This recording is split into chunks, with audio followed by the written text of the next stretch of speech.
How many of you men would like to have an absolutely 100% good, right, pleasant relationship with a woman? Now I ask you the question, how you would like to have a right relationship with a woman, and you raised your hand yes, and you haven't the slightest idea of what it means to have a right relationship. What's going on? I'll tell you what's going on. Your idea of what it means to be in association with a woman, near or far, close or distant, stranger, friend, whatever. You have an idea of what a right relationship means, and lo and behold, that idea is based on the gratification of your pleasure, your self-centeredness, your fears, your loneliness, and on and on. Now, look, you have to be logical. You have to think. You have to try to understand elementary things. Gentlemen, you are lonely, right? You're single, let's say, or married and single. Married and lonely, same thing. But let's say you're single and you're lonely. And I know how you operate. You operate with your eyes. You go shopping, or you go to a movie, or go to a cafe, and you see a pretty girl. And because you don't pay attention to what you hear in this class, listen to this, ladies, so you'll know what you're getting into. You have an imaginary relationship with an imaginary woman. You were thinking from your imagination, you see that pretty girl waiting in the movie line, and you hope by some rare 1 in a million chance you'll get seated next to her in the theater. And your imagination goes on from there, right? I don't have to fill in the blanks. Here you are thinking your love life. No wonder you don't have any. You're incapable of one. All you have is thinking about it. You men, we'll stick with you for a while now. You think of your past relationships with women. Again, near or far. Remember the quarrels? Remember the resentment you had in you toward her when suddenly she said or did something that you didn't like? Remember how sooner or later you just naturally fell apart from each other because it just wasn't enjoyable anymore? The ladies, you remember it too, don't you? Now, gentlemen, do you want a repetition of this for the rest of your life? You are asking for it. The way you are living is asking for a repetition of the very same thing. No wonder you feel left out. You're not living a real relationship with a woman. You're no better off than a man or a woman who lives in identification with the hero or heroine in that novel or in that TV show. You men, we're still sticking with you. You get down in front of that TV set, and there's the hero, all handsome and muscular and wise. And all those pretty girls come into his life. See, try to understand that it is a violation of the law of reality for you to simply be a passive watcher of life in that sense. See, this isn't the sense that we talk about in the class of observing in order to understand. You observe not to understand, but because it becomes your substitute life and pathetically the only life you have. So here he is, ladies. You can have him. Here he is, the man who's lonely, insecure, and a hero only when the television set is on, and he's watching life flicker by in front of him there. He goes out into real life. He goes out into the office or the social event or wherever, and he brings his role with him. No wonder. Haven't you noticed how flustered he is? You know, you're come in contact with each other somewhere, and he doesn't know what to say to you, or even when he bluffs it and he seems to be glib, you know that he's bluffing it. You can sense that he's talking a little too fast or a little bit too much. Here's an imaginary man with, I can't tell you how much pain he has inside of him as he approaches you at the water cooler. And that big coward. You know what he's doing? He's not even faithful to the script on TV. What he's hoping in, when you get your little glass of water at the water cooler, that you'll turn and all of a sudden notice him and a big smile will come up your face and you'll invite him up to your apartment.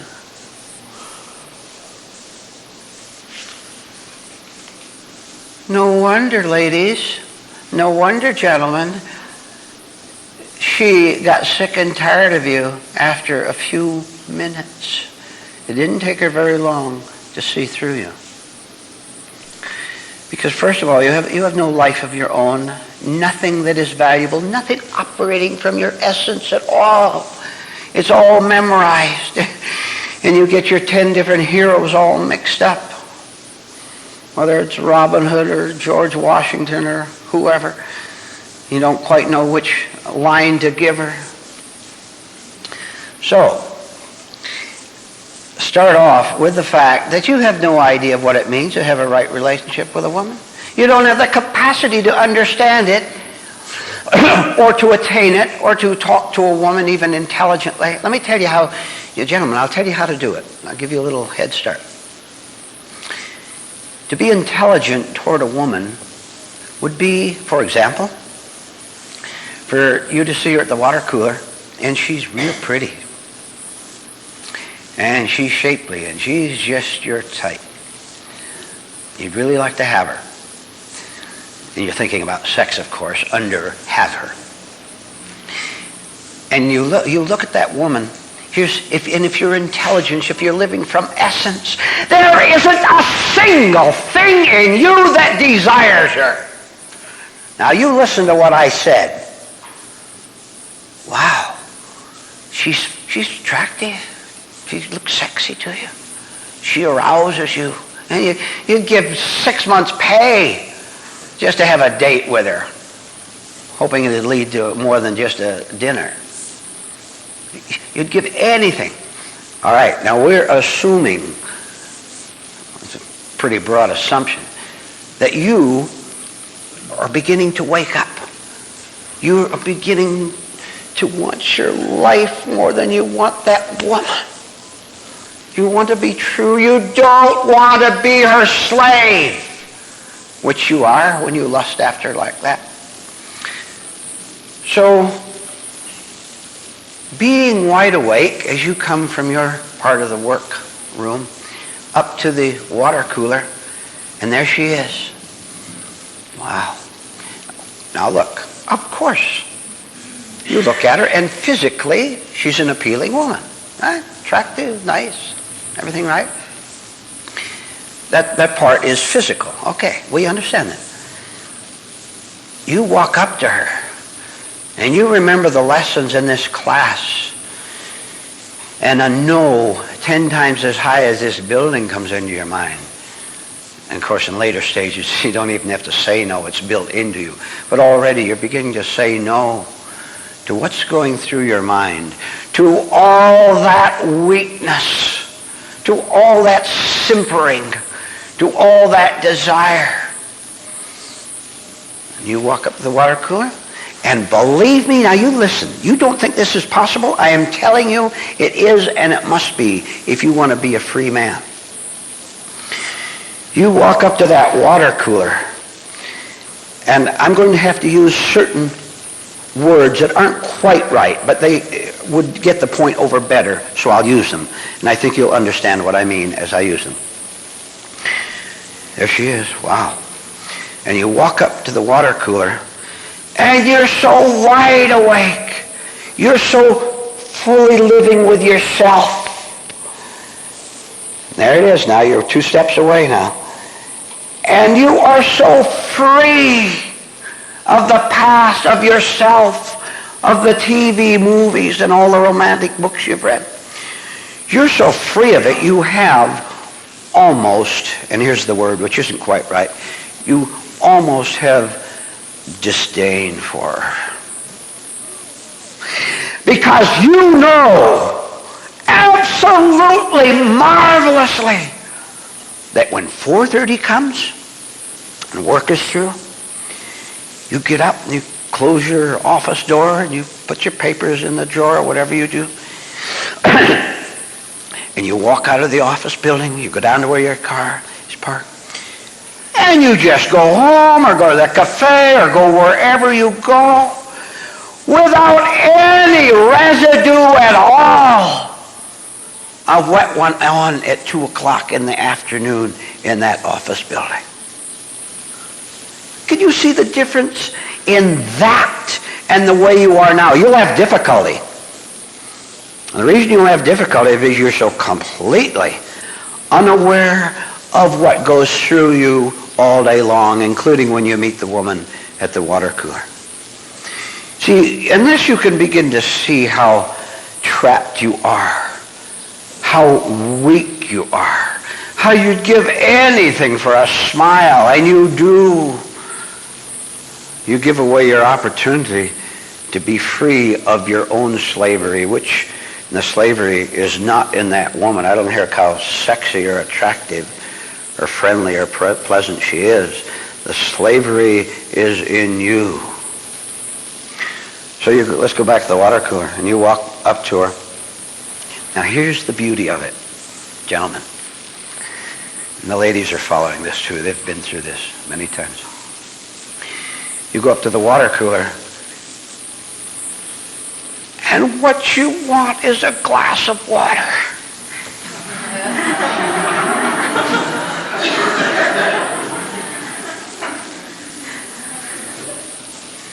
That woman has nothing to do with your life. You're free of her completely. There's nothing she can do to affect you in any way at all. Not in a negative way.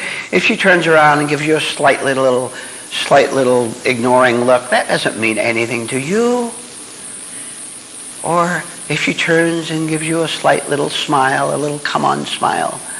And the ladies do that sometimes when they have sized you up and think you might be all right. They're mistaken, but...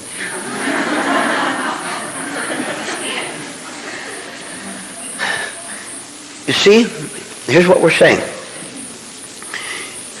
You, in your cosmic state, no longer being a slave to your own yes or no. Yes, I hope she talks to me and gives me a smile. Oh no, what could I ever get? No woman ever looks at me and say nothing of that beautiful one. See, being free of intellectual yes or no, attraction, repulsion. Being free of that in yourself, that automatically sets you free of hers. She has nothing at all to give you or to take away from you. She can't hurt you and she can't exalt you.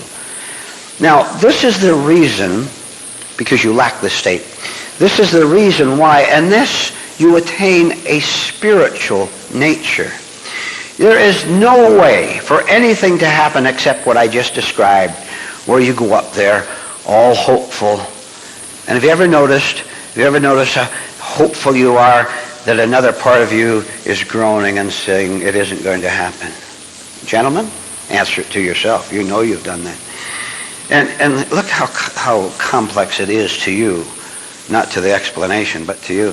How even when you say, there's no chance of me getting her.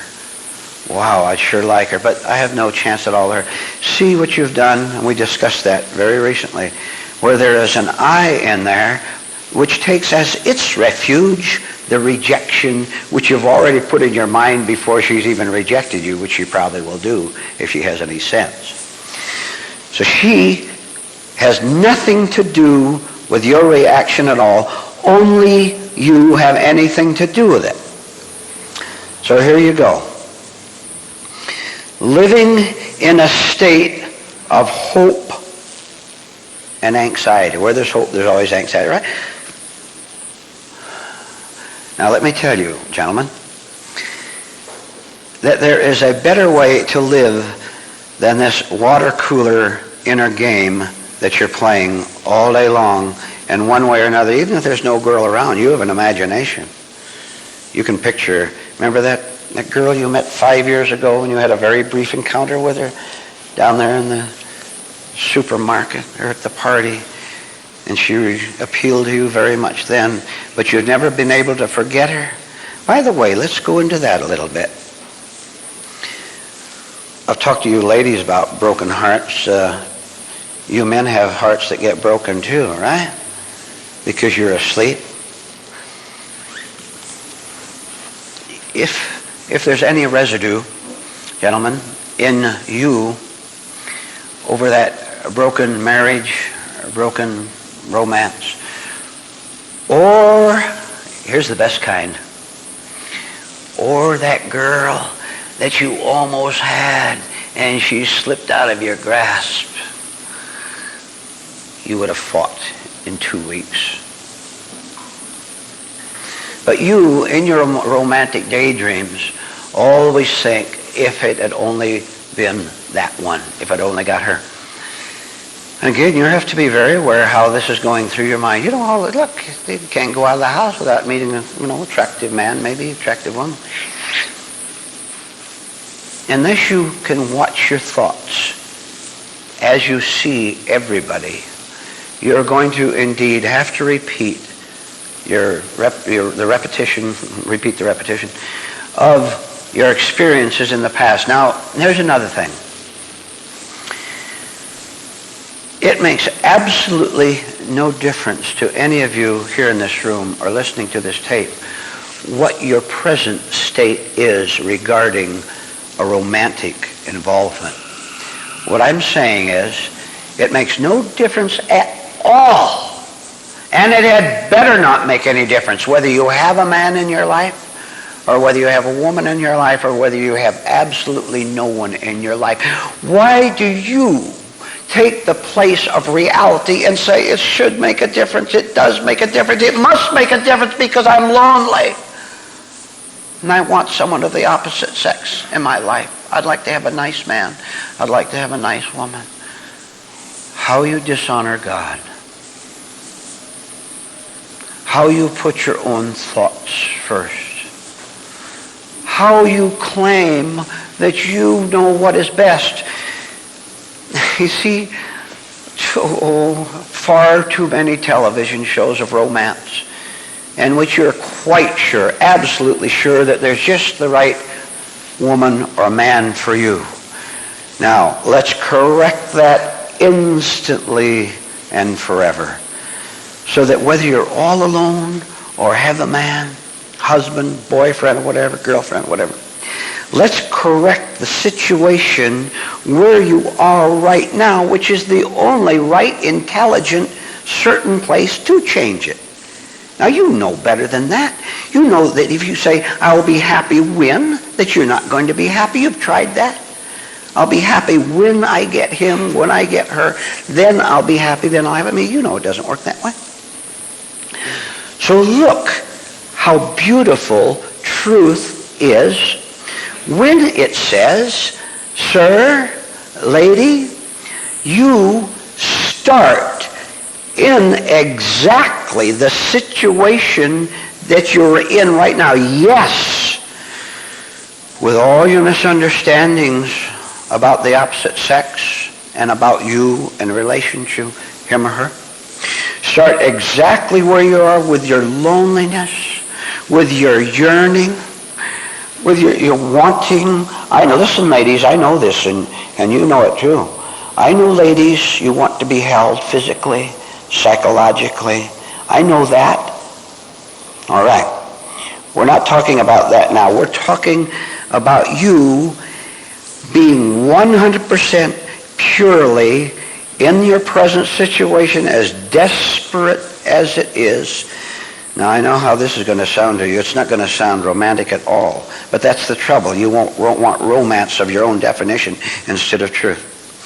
Regardless of where you are right now, and if you have no prospects in a million years ahead of you, regardless of where you are, you will remain where you are until you understand it and understand the mistake you are making by filling your life with yearning for someone, with pain wanting someone.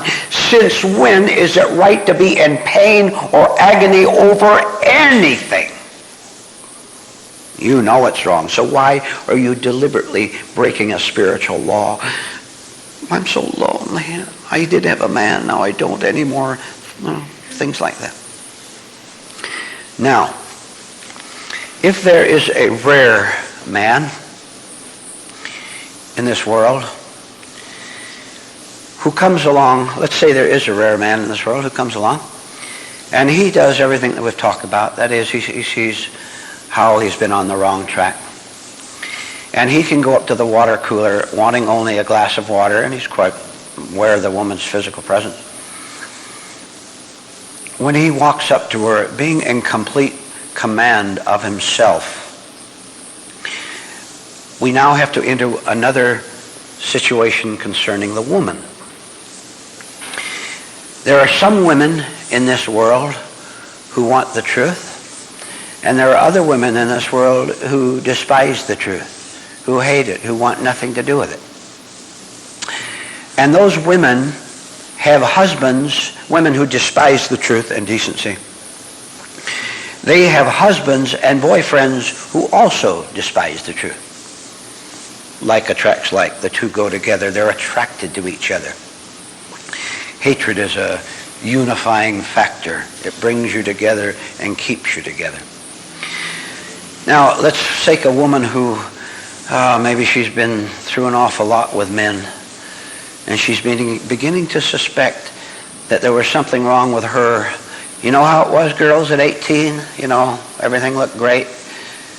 Then you met that idiot who was 20 years old, and he looked so nice, and he was so charming. Let's start. And you went around together. And then at 20, when you were 22 years later, the next one came along, and then the next one, and the next one. You ladies have had an awful lot of sex experiences, haven't you? Men don't know that, by the way. I know it. They can't figure that out. And you run into all these men, ladies. If you someday are standing beside a water cooler and you want a glass of water and you get there before the man does, if a very rare man comes up, remember now, you've been through it before and you're sick and tired of these idiots who flirt with you and want to get you into the bedroom. You're standing by the water cooler and that rare man comes up, you will spot him at once. You won't be able to help it but spot him. I tell you, you will be able to feel his radiations. You'll be standing there, your mind is on getting that glass of water, and he will come up and stands at a polite distance, of course, so as not to crowd your territory. And he's standing there.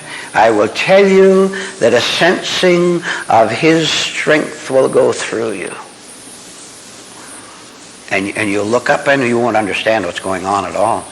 But you'll look up at him and something will charge through you that has never ever happened to you before. Understand now, I'm saying this can only happen to you if you come to this class or you've been reading truth books for a long time. If you begin to develop yourself a little bit. because you're beginning to want the truth and you meet a man who has the truth, there will be the beginning, can you imagine this? There will be a truly spiritual and romantic relationship between you. Now, please, ladies, I know what you did. You're looking around for the nearest water cooler.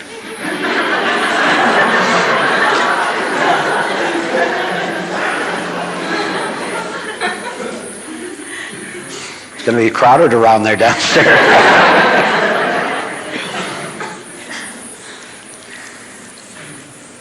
First things first. You're such dreamers.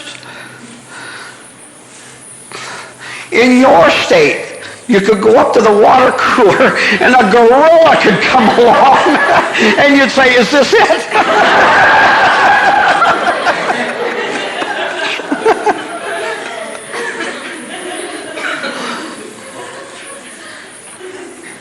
Light knows light when it sees it. Truth feels truth. Switch to the man. Here he is, a respectful distance from the water cooler, looking at you because he's wide awake. He is reading you 100%, which either state you are in. Whether you're a truth hater who wants to go home and live a wrong life, whether you're a truth hater or whether you're beginning to develop, he can look at you and he can classify you instantly which camp you're in. And he doesn't give 2 cents which one it is. You see, ladies, you really, really, honestly have nothing to give to a real man. Now, having said that, if you are real and he is real, even the beginning of reality in both of you, then you can have a right relationship. And if you want to call that giving, all right, then in that sense you understand. You're giving each other, you're not giving each other anything that you had when you were 8 years old or 10 years old. You're giving each other something that came to you as a result of your mutual self-development. And what you're really exchanging, which is very nice, is truth. And oh, ladies, when you meet a man like that, you know you're absolutely safe 100%. And he knows it. He knows that he is safe. He's conquered the world. He's conquered the universe. Past, present, and future. He's conquered them all. And you sense that.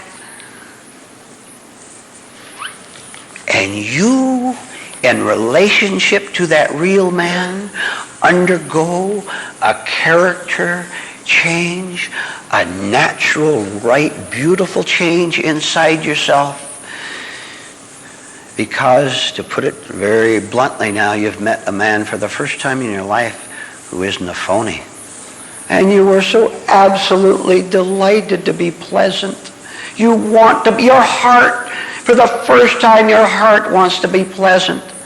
Because you know that he has nothing but pleasantness himself. Well, then you have a lot of work to do on yourself to understand that in your present condition, you are going to attract one thing, that is you. You're going to attract what you are in a man or in a woman. If you want to attract something different, then you have to be something different. Now, please don't take that as a thought, which you may have heard before, and you put it somewhere in your notebook and forget about it. If you forget about it, I'll tell you what you're doing. You have decided that it's too much effort, too much change, too much threat for you to change yourself so that you'll be able to recognize a decent man if you meet one. You have decided that the repetition of meet, smile, and fight is good enough for you, which is a pretty pitiful condition. So again, you can have your choice. It all comes back.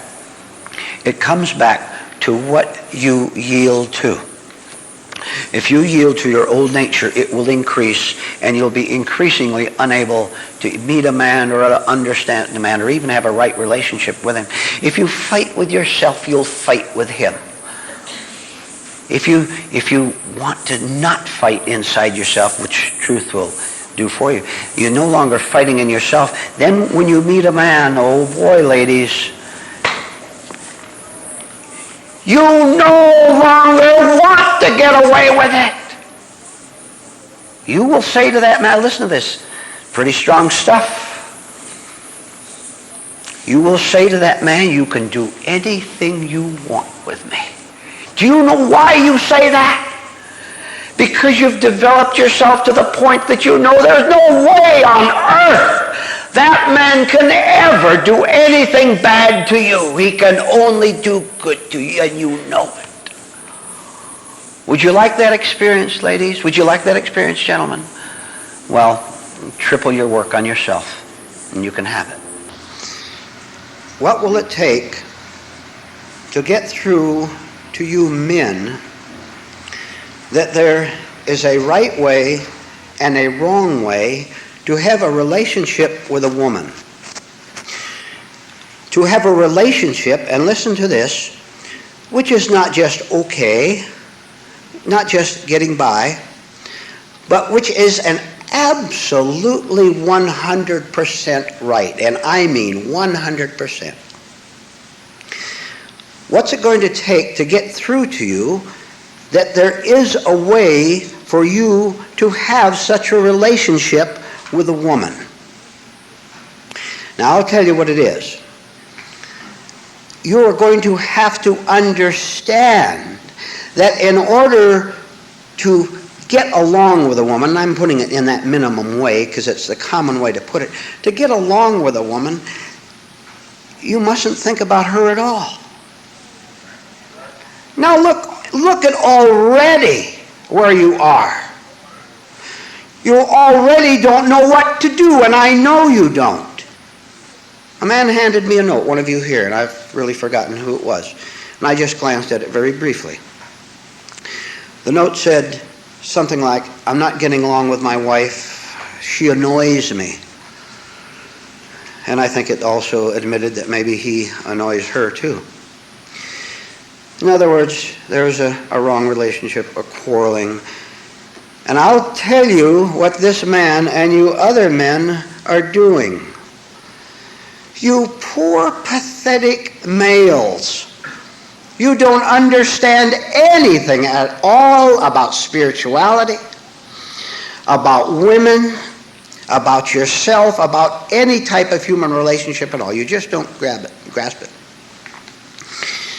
What you do, gentlemen, when you have a problem with a woman, and I mean even a problem at a distance, maybe you're so cold and bashful and tied up in yourself that you don't even have a physical relationship. You know, you don't have a girlfriend, you don't have a woman in your life. Well, this counts what we're talking about. What is happening to you is that you simply live in a life, let's see how many there are. You live in a life toward a woman of fantasy, of planning, of hoping, of wondering. You're leading nothing but a thought life toward women in general, and maybe one in particular that you have in your life. And I know, and you know, as long as you have a thought relationship with her, you'll have no right relationship at all. Now let me tell you why, one reason why you do nothing but think about it. Sorry, gentlemen, but it's because you're not a mature male at all. It's because you're a little boy yet. And you even, and the woman spots this, believe me, she does. You even, when you meet a girl, for example, you kind of hope that maybe she will contribute something to the relationship. And you better listen to me. And if you don't understand what I'm saying, you had better if you want to have a right relationship. A woman, listen to this, A woman never contributes anything to a right relationship. The man contributes 100%. I'll tell you how it works. I'll tell you an ideal relationship. Here's a man. He's a real man. He doesn't look out at all those girls and think that maybe someday, he sees movies where they accidentally meet at the cafe or down at the theater or whatever, and he lives in dreamland. He sees a girl working in a department store, and she's selling something or other, and he goes home, and he can't go to that counter. She's selling women's things or something. So he goes home, and he dreams about an imaginary encounter with her, right? Gentlemen, do you really like living in hell, mental hell? Thinking that? I know you do this, and you know it. So this is the kind of life he lives instead of being a spiritually strong man, where listen to this, where he doesn't have to think about women at all. He's not going to contrive any scenarios about how that woman will come out at work someday just when he does, and her tire's flat, and he manages to fix it for her, and she thanks him, invites him on over, and things like that. First point, gentlemen, or it's about the fifth point now.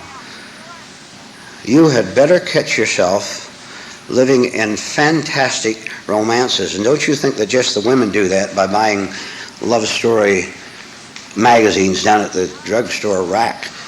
She may buy those magazines, but you run them through your mind yourself. Oh, what a pitiful substitute for real life. You know what a substitute is? A substitute is something that's not the real thing. You want the real thing, but you don't have sense enough to have the real thing in a relationship with a woman because you have settled for dreaming. You've settled for thinking about her and hoping that in some way, you miserable little wretches, some way she will take the lead.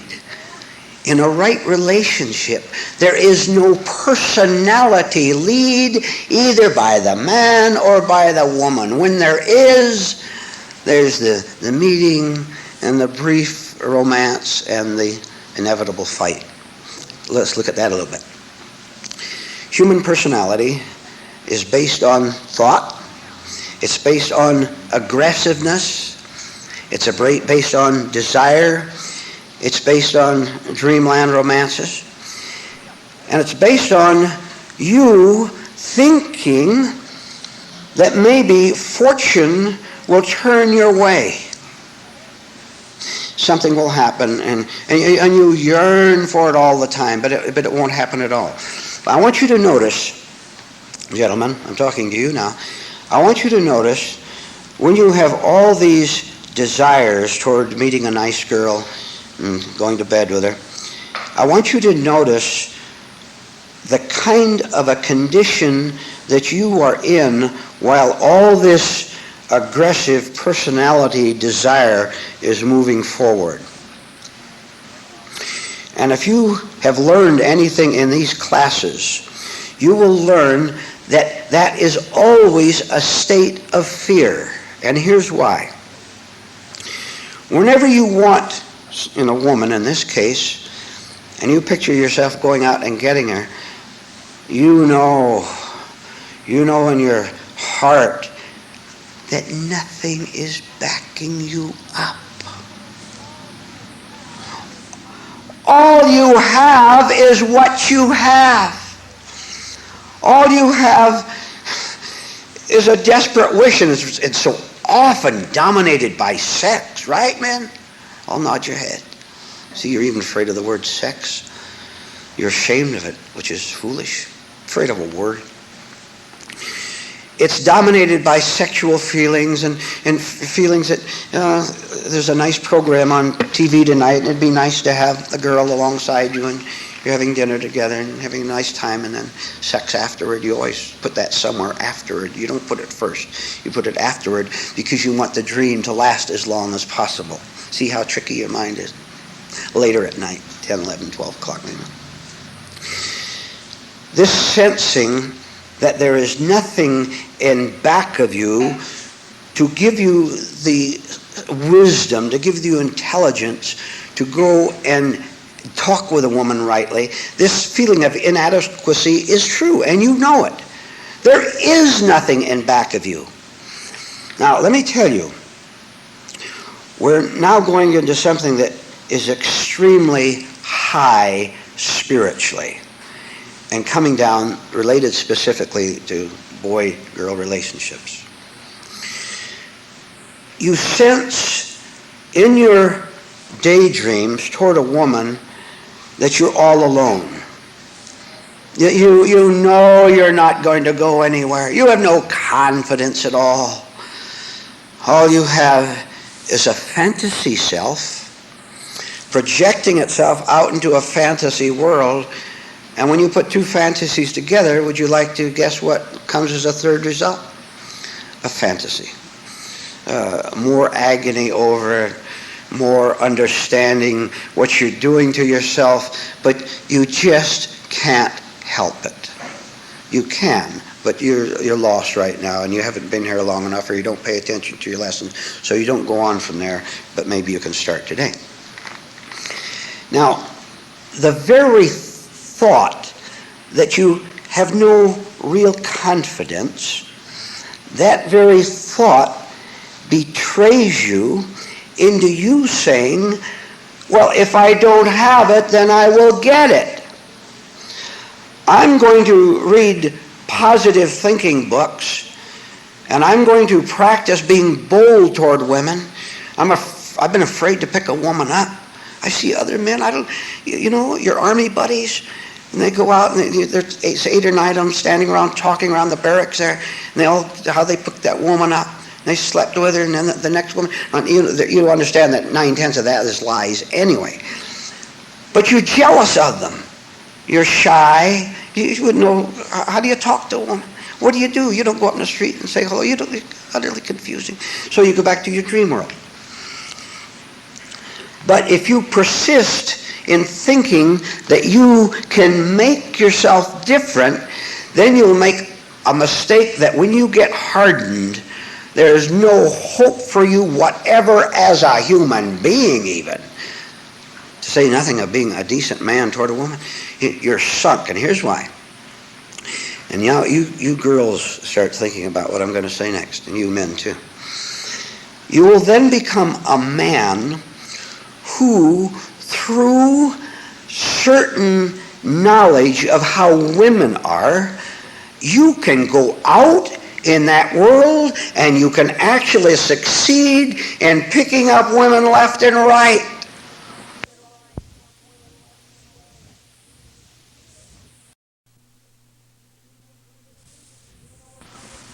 You know how to do it. You understand their weakness. You understand that you have to appear to be nice, and you have to smile a lot. And you have to appear to be strong. And I know you ladies here, because of your own foolishness and weakness, have run into men like that. And you settled for them. You said, what else is there? You didn't know. You hadn't come to this class yet. And you didn't know that there were other such men, a different kind of men in the world than them. So you settled for them. But we're talking back to them about the men now.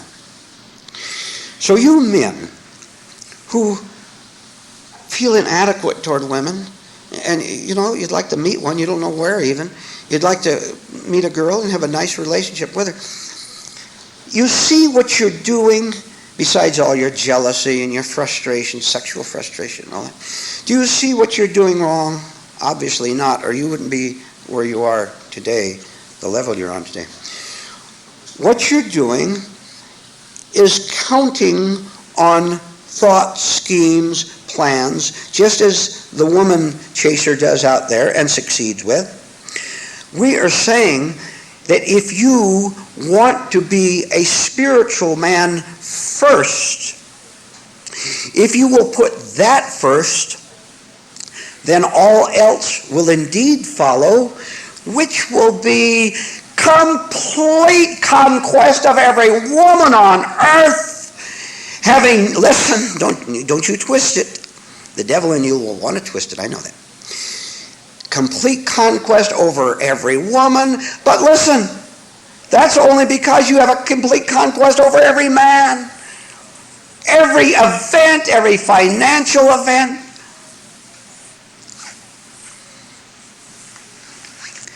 You are your own world, not an isolated world, but a complete world. Now, in this state, you see a girl, there's a girl. You see a business opportunity, there's a business opportunity. You see a house to buy, maybe you buy it, maybe you don't. What doesn't happen is the intrusion of your own weakness into the situation to distort and destroy it. There's no intrusion at all of you because you're not there anymore. See, gentlemen, the way you are now, you think that pretty girl can do something about your psychological emptiness, your desperation. You even think that having sex with her, for example, is going to fulfill a psychological need.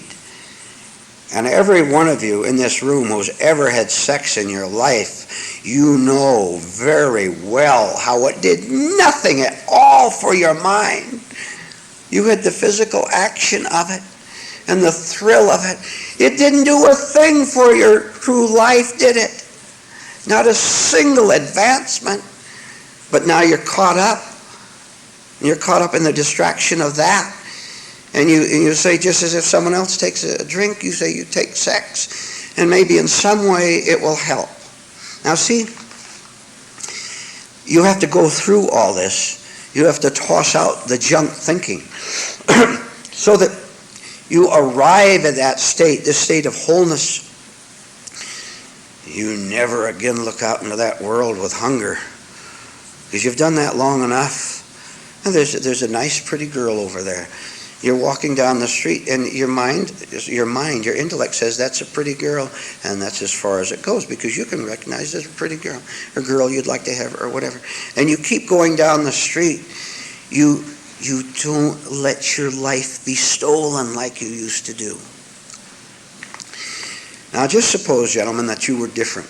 See, now you are what you are, and there's nothing but conflict with your wife or your girlfriend because obviously you have conflict with yourself. And the whole thing is a mess.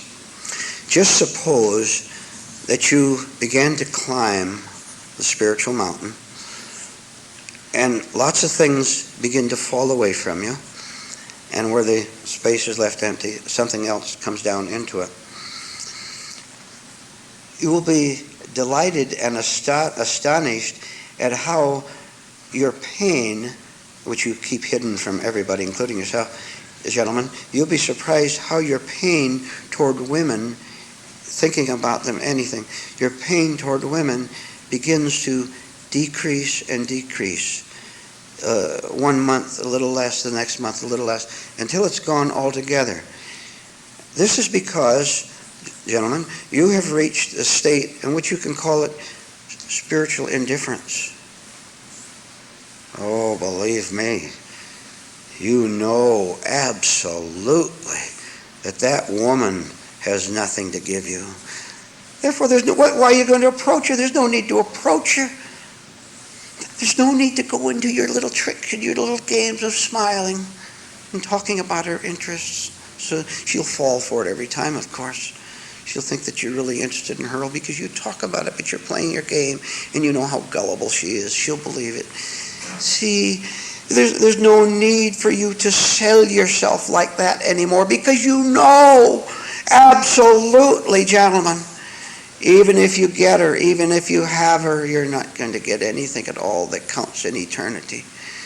Now, I am assuming, and I hope the assumption is correct, that you're here in this class as best you can, putting truth first because you want that first rather than your pains.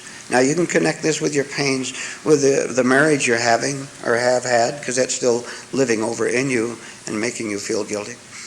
You've got to see that there is something much higher than your scheming and planning and really, above all, hoping. Indeed. Men, if you really want to have a right relationship, 100% right, you give up having any hope toward meeting any woman at all.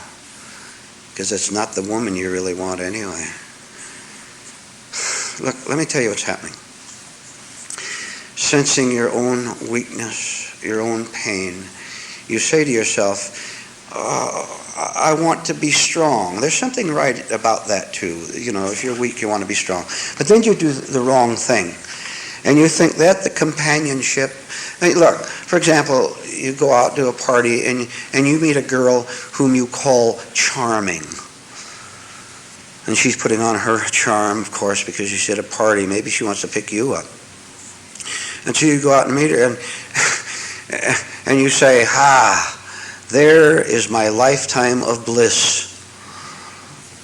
How long will you give it? 6 days before the bliss starts to fade? Hey, ladies, what happened to the old charm?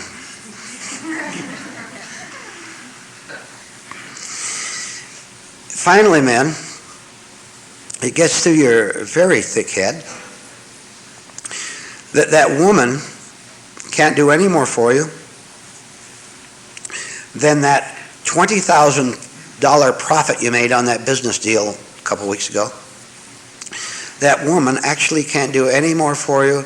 It doesn't do any more for you than that trip you took that cost you $500 plus tips around the Bahamas. And you come on back, and you come back to the same home and to the same self.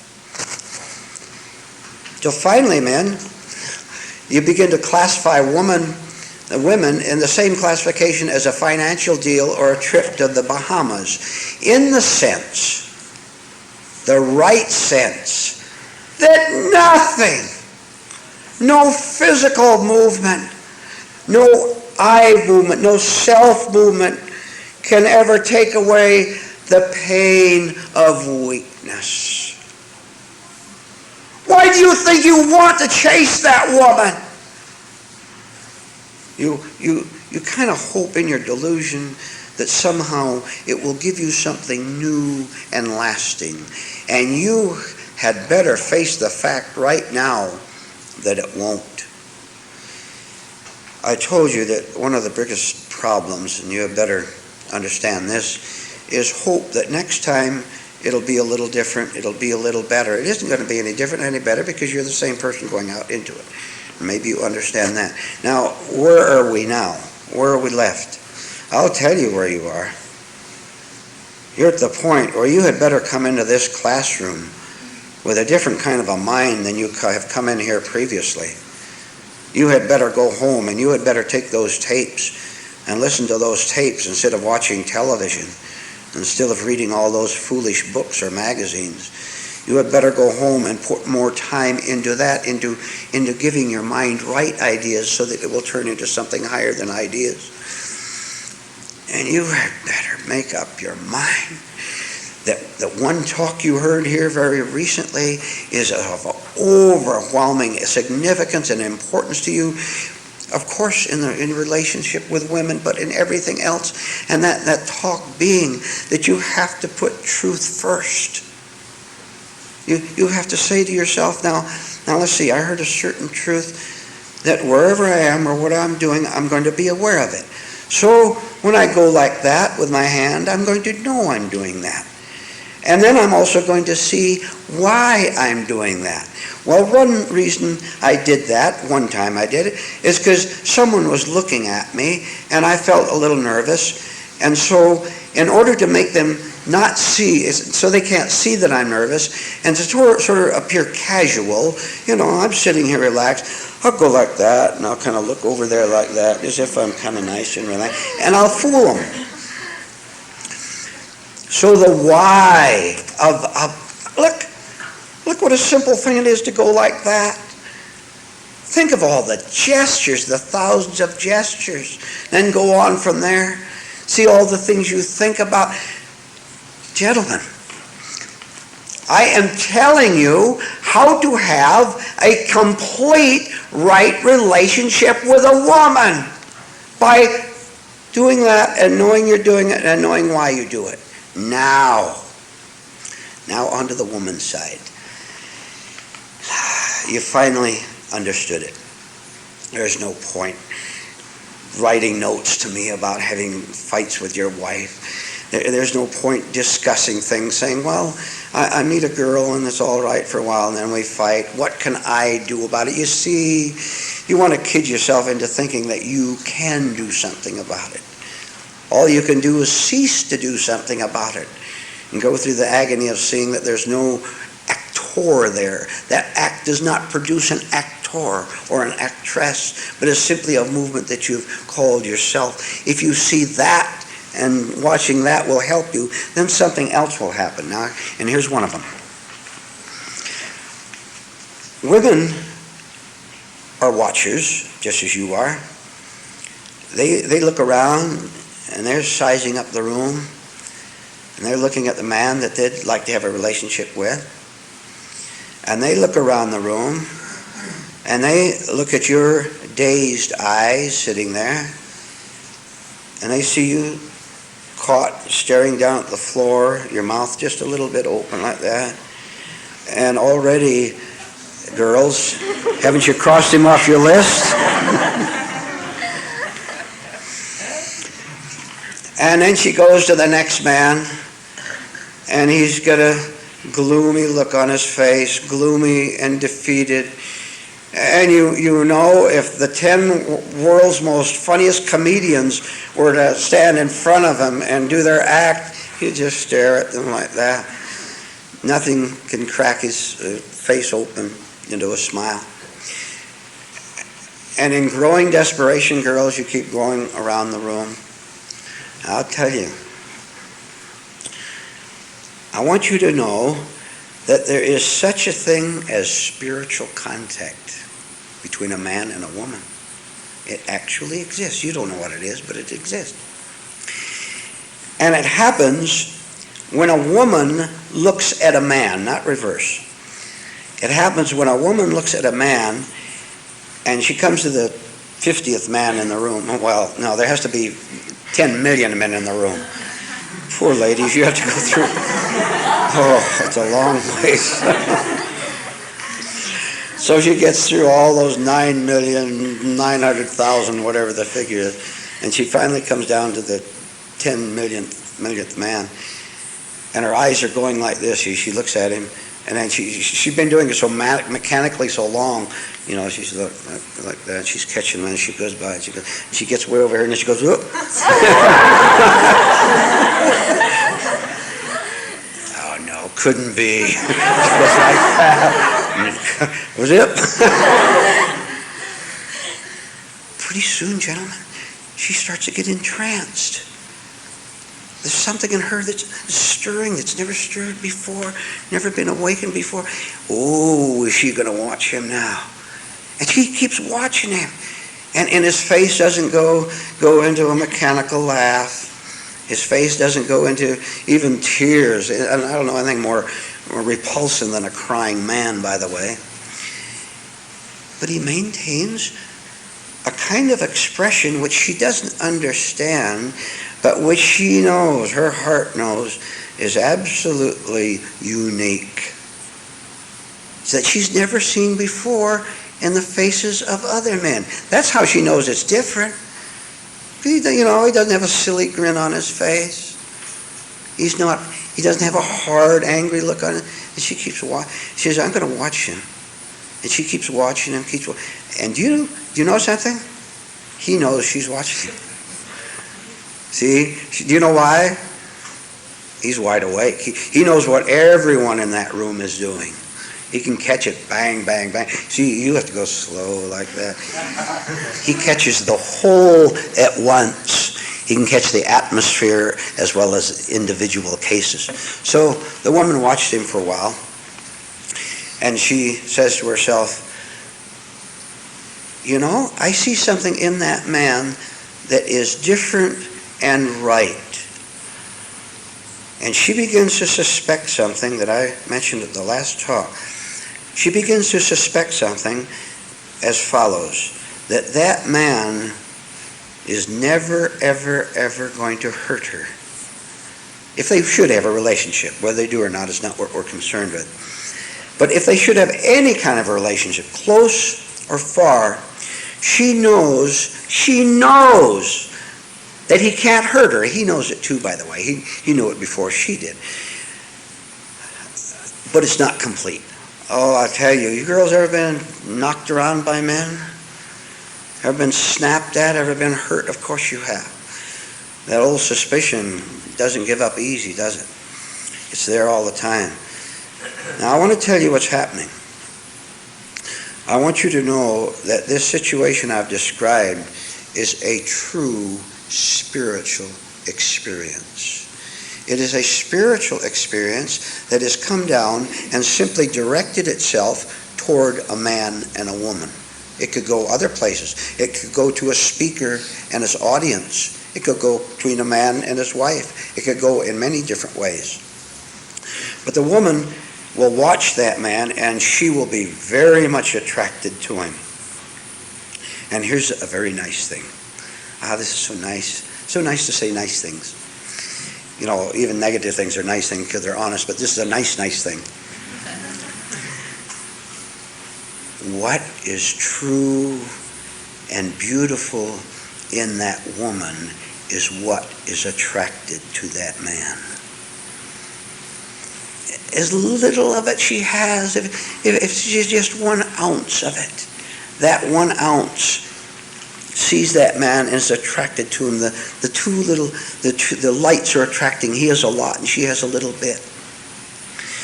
Now, that relationship, again, whether it's near or far, is beginning to be a right one. That man will take full 100% responsibility for any woman, whether there's 1 or 10 million women.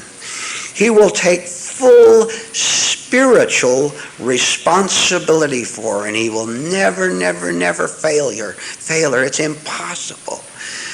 That's what she likes. That's why she wants to be around him. Because she knows, again, she's not going to get hurt. She's with a source of real strength, and how can real strength ever hurt her? Now, in the sight of God himself, whether there's marriage in that relationship or not, in the eyes of God, there is a right, beautiful, marvelous male-female relationship. One in which the woman can begin to grow.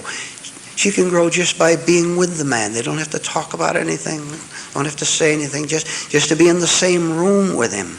The woman can begin to grow. Or your ideas of what spirituality is beginning to be a little different. It's something that's invisible. It's something that's very strong. So, in summary now, gentlemen, please don't think about women. Think about what a mess you are. And think of how you're only going to repeat disaster and heartache for yourself and for that woman unless you listen to what I'm telling you today and make that the guide of your life. You make that the guide, you'll make a lot of mistakes. You'll do dumb things because you'll be acting from your own egotism, your own thought life. You'll make a lot of mistakes. But eventually, if you're honest, you'll see the mistakes and they'll fall away. And you will grow. And then you, gentlemen, will have the same reward that the woman has in the relationship, which is simply for a man and a woman to be together, and both of them all the time, 100% of the time that they're with each other, to be nice to each other. And they're nice because they're spiritual. How many of you ladies would like to have a great, grand, glorious romance with a man? May I see your hands? Now, I have a two-word advice for you. Would you care to guess what it is? I'll give you a clue. It's a two-word answer, and the first word is forget.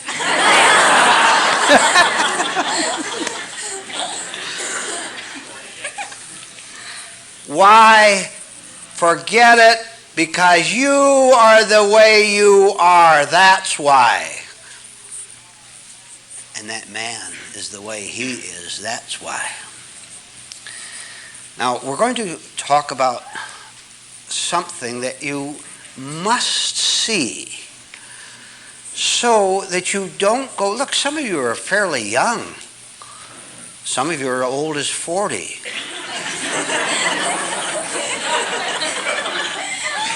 Someone had a 30th birthday today. You've got a long time to hang around this world. And do you see any point in repetitious romance? Pretty dreary expectation, right? Men too. I mean, you look at each other and you go, you know, maybe that's the best I can do. Just about is. You might do worse. The point is, you are incapable of thinking correctly toward love, toward romance, toward sex, toward men, toward women. Take my word for it for the start right now. There is no way you can think correctly. You never have. All you do is repeat the same old patterns, which is dominated by hope. You just hope all the time, don't you, that something is going to be different.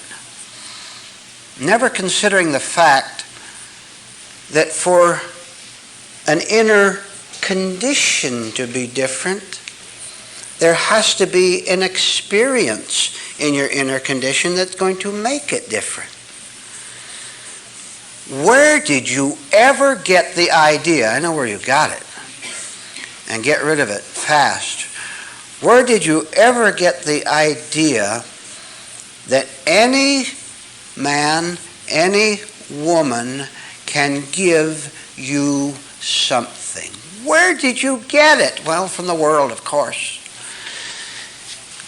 Now, you won't give up that expectation that somehow that right man, that right girl will come along.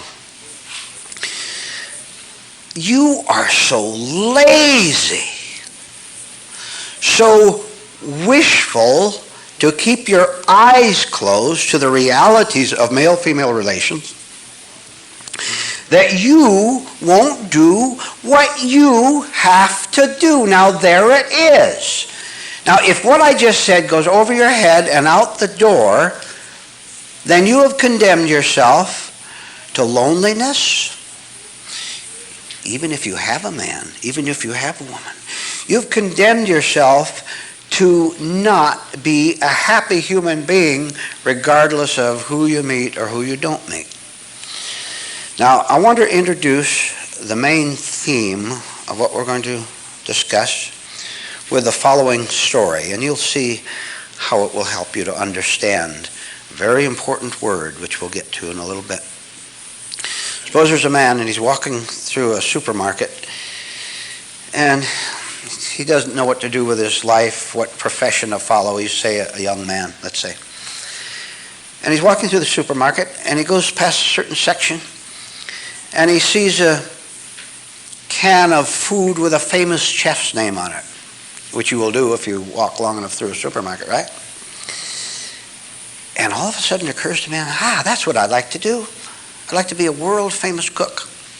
Maybe my name will be on pictures in supermarkets and I'll work at some great resort hotel in Paris or Riviera somewhere. And I'll be wealthy and famous and do something creative that I like cooking. All the great cooks are men, he says to himself. So he goes to a cooking school and applies for admittance. But when he goes to the man in charge, he says, the student, would-be student, says to the chief chef in charge of things, chief chef in charge of things. He says cheerfully to the chief chef in charge of things, huh? He says chargingly and cheerfully. He says, I am not only going to be the greatest chef on earth, but I am going to be the greatest specialist chef on earth.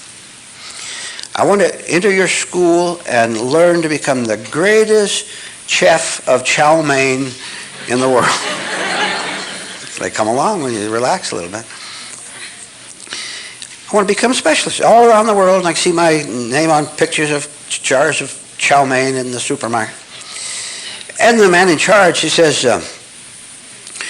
sir, that isn't the way it works. Look, for example, sir, you want to become an expert in chow mein and chop suey. Look at all the things that are involved in that. I'm trying to explain to you that you make a terrible mistake. There's no such thing as you coming here and becoming an expert in just chow mein. For example, to learn to cook chow mein, you have to learn all about vegetables, don't you? You have to learn all about sauces. You have to learn all about soy sauce, which is a 10-minute course.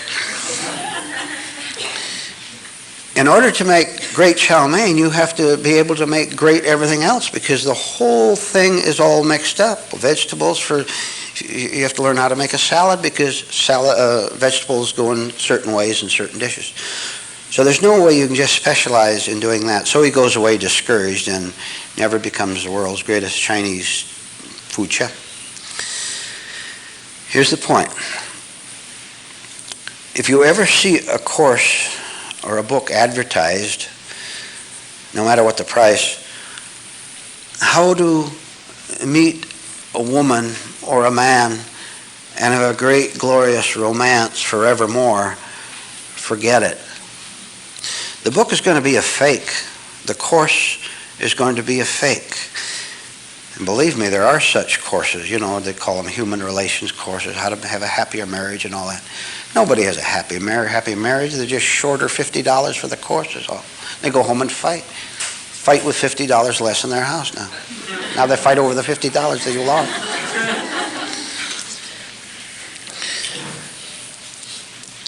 Once and for all, never again think that you're ever going to have a good relationship with a man or with a woman unless you take the whole course in life. Now, here is the key word for this afternoon. Very simple. You can write it down or you can remember it.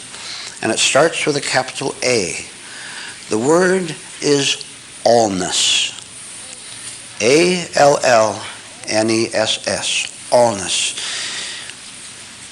Now look, you come to these classes week after week, year after year, and it's about time that you took this word, which we'll go into, and bring it into everything that we're talking about, so that you see you can't just talk, men. You can't just talk about how to meet and attract a lovely lady. Ladies, you can't just think about how to make your marriage better, how to get along with your boyfriend, or how to meet a boyfriend, someone who's going to be nice to you. I tell you, and I tell you once and for all, you are wasting your time. Now, please, have the intelligence to know that you're wasting your time. Don't be afraid to see it. The revelation that will come to you when you see, you must indeed forget it. You must start going in an utterly different direction, which is going to be very difficult because of the extreme magnetic attraction of sex, of holding a woman physically, holding a man physically. Of course it's attractive, and it's something that's very natural. There's nothing wrong with it. But you ladies want to be held, and you men want to hold the girl. And all the things that are perfectly normal and right in a boy-girl, man-woman relationship.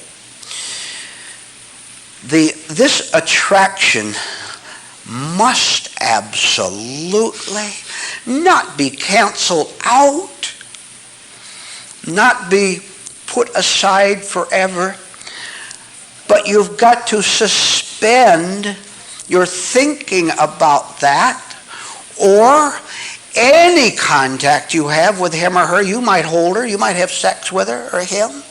Whole lot of men, whole lot of women. You might do that. But you are leading a worthless life. Now, how's that? You've got the girl, gentlemen. You've got the dates, and you've got the sex.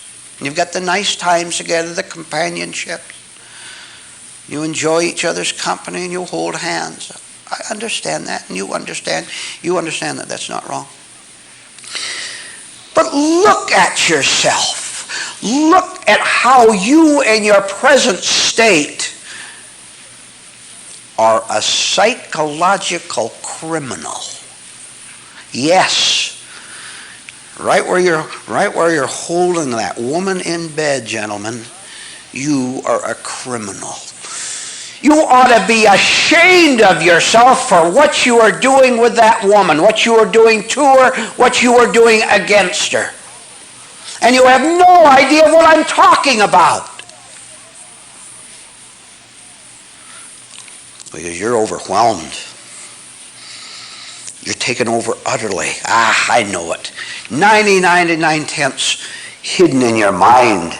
Even when you see the women in this room, your eyes follow her, don't they? You think about things and then you're ashamed of it, so you distract yourself with a cookie or something. You gentlemen, I'm talking to you now, we come back to the girls.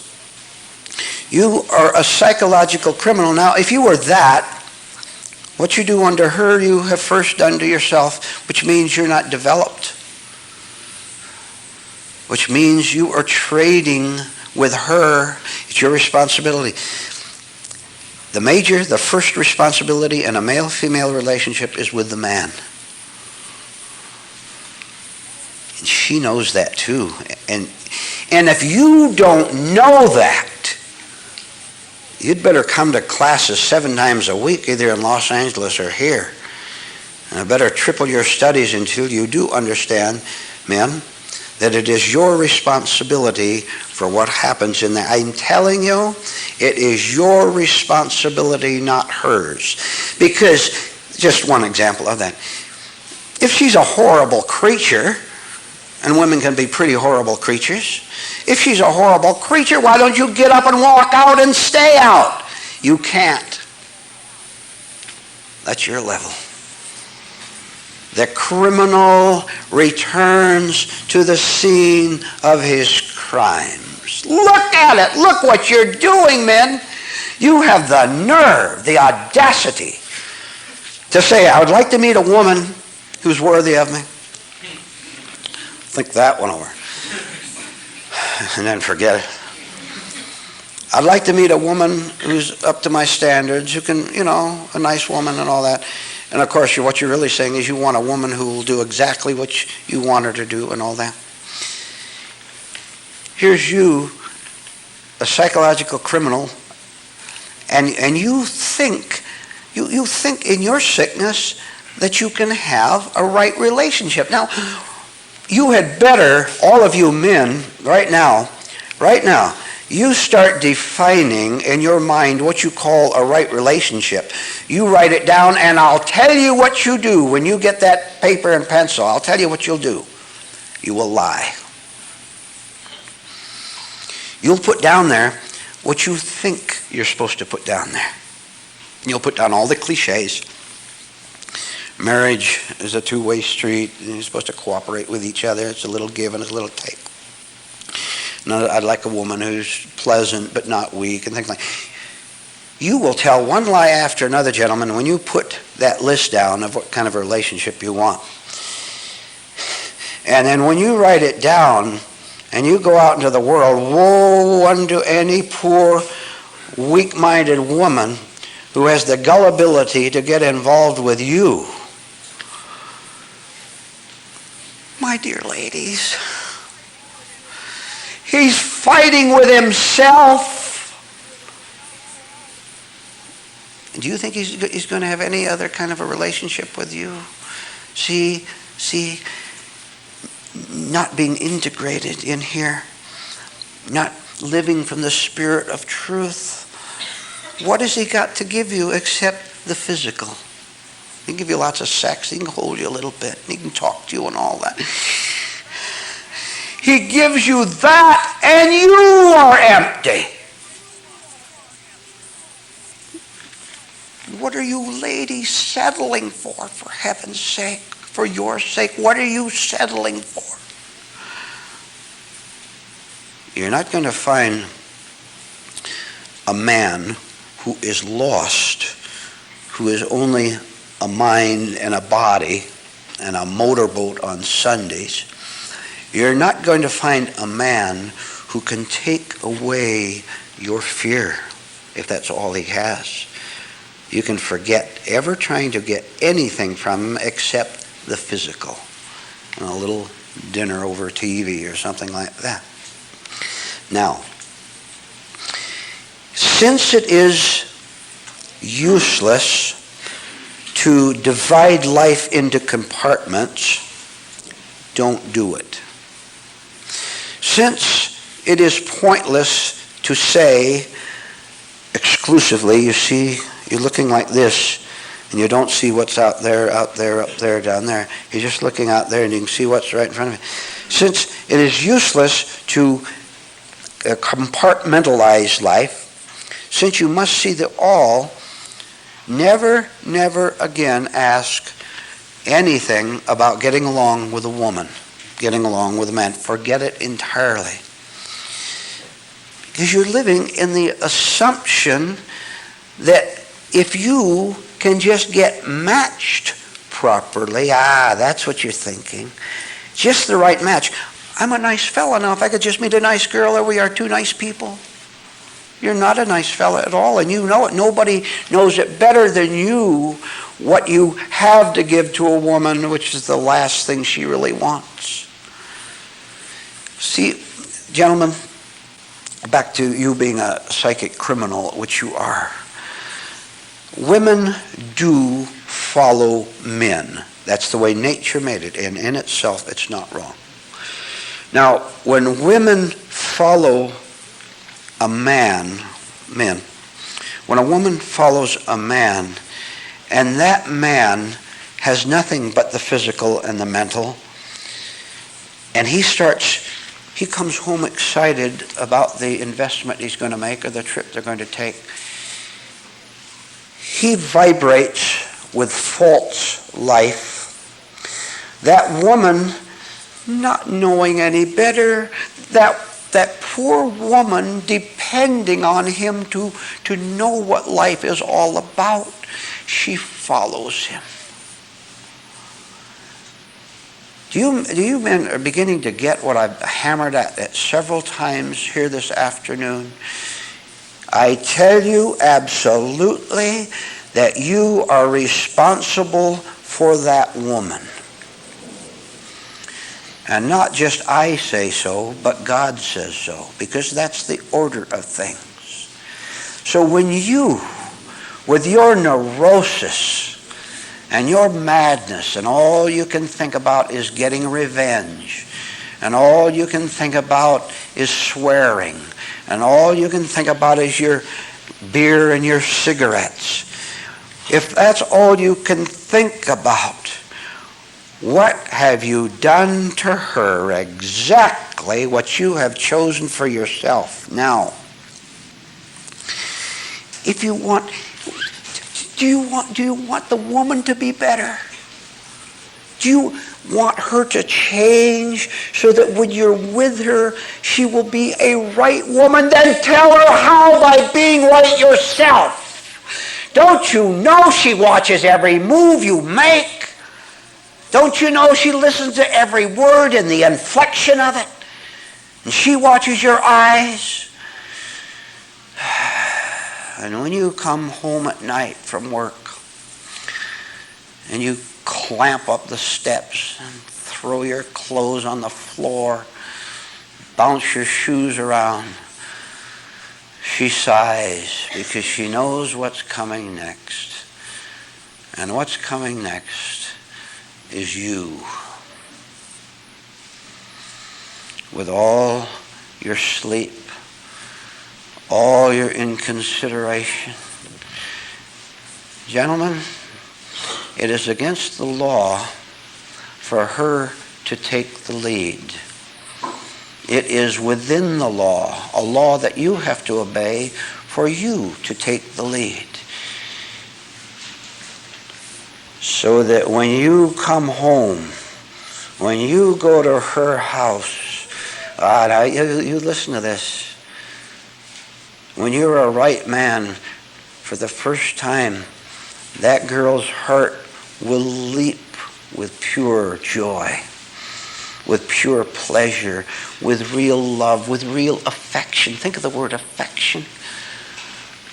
You're not getting affection from any woman because you're incapable of giving it to a woman. How can weakness give affection? Affection is strength. When you go to her house, when you meet her, or you come home from work, and there's your wife standing there, what a pleasure it will be for her to see you, and a pleasure for you to see her.